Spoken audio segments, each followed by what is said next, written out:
So Sony finally unveiled the release date and price for their PlayStation VR headset. It's coming in October for a price point of $400, which is a couple $100 short of the Oculus Rift, which is $600.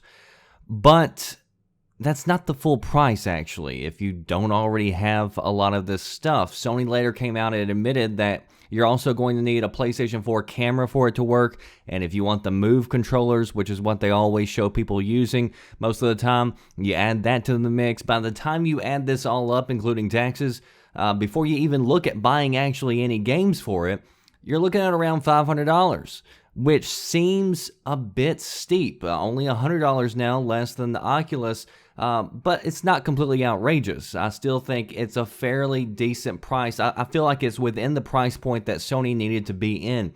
Now, some will argue that it's a great price, especially for new technology, and Sony is probably going to be losing money on the deal.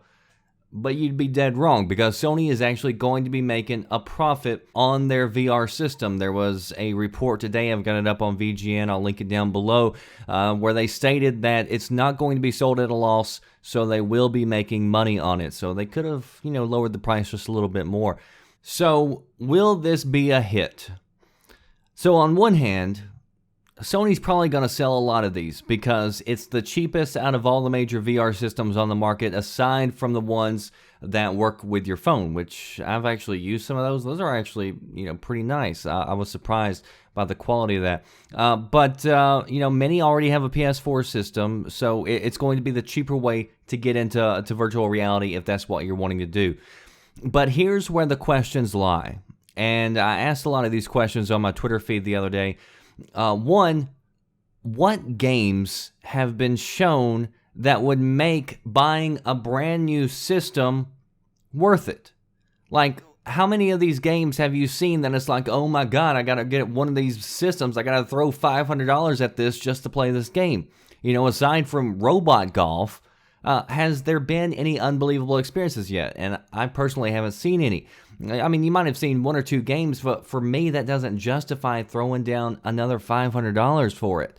And are people willing to invest, by the time you add up the PlayStation 4, the VR system, which, by the way, isn't nearly as good as the Oculus Rift, and before everybody gets pissy, those are Sony's words, not mine. They came out just the other day. Sony executives said that Oculus is superior than the PlayStation 4 VR. So if you're going out, if you're buying all this at one time, you're going to buy a PS4 and this VR system, and you're going to spend almost $1,000, and then you got Oculus over here, which is, again, just like $100 more.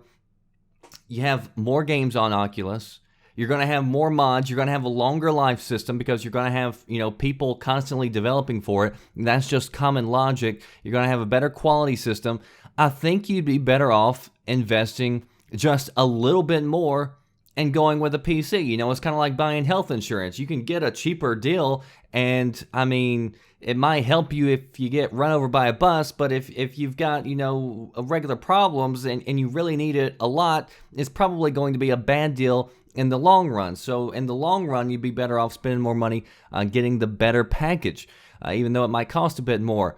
And imagine the people who are going to buy a PS4 VR system who's never used it before, who's never tried it out. They get it, it comes in on Christmas or whatever. They put it on, they get sick, and then they never want to use it again because of association. And I forget the medical term, but it's just like, you've met people who go eat at a restaurant, they get sick there, and then they never want to eat there again. The same thing is going to happen with VR. Sony is also warning that it's not going to be for children under 12, which is a huge segment of the population who's going to be restricted from this, or at least if their parents, don't care about their brain development, because Sony is basically saying the reason they've got that on there is because it could damage the brains, because at that age and under, your brain is still developing with its visuals and everything else, which is kind of creepy because it's going to be years before we know what the long-term effects, if any, are to adult brains, which have already been developed. Oculus today put out a list of their games that's going to be coming to their system, and it's actually got a rating that tells you how likely you are to be sick from playing it.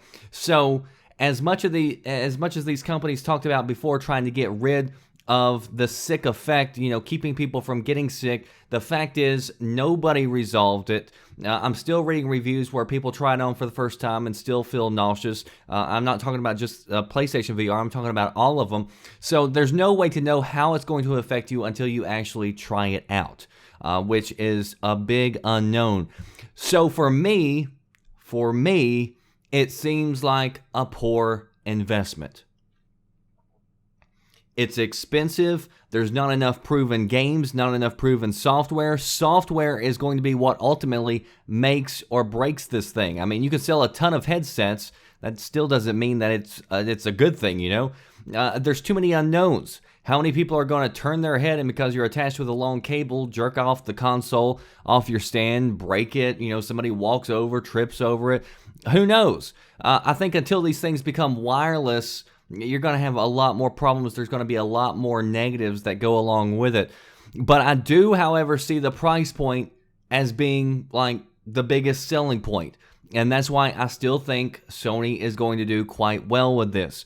There's a lot of people out there who are going to go buy it just because it's Sony, just because it's attached to the PlayStation 4 label. And like I said, there's different ways to measure success, so sales could be one of them. Some people will look at a lot of sales as being successful, but, Kinect also sold well. They broke Guinness records whenever it came out, but I'm not sure how many people today would claim that it was a success in the fact that it was good or it was a good investment. I think the better solution would be to wait, see the reviews on all these systems before throwing down money, before throwing down a lot of money. And investing in a PC, like I've said, like I've been telling you for years, is probably going to get you more bang for your buck in the long term. More games, longer life cycle, better quality, longer support. But that's just my opinion. Post yours down below. That does it for me, the Red Dragon. I'll see you next time. Thanks for watching. Are you listening? Damn.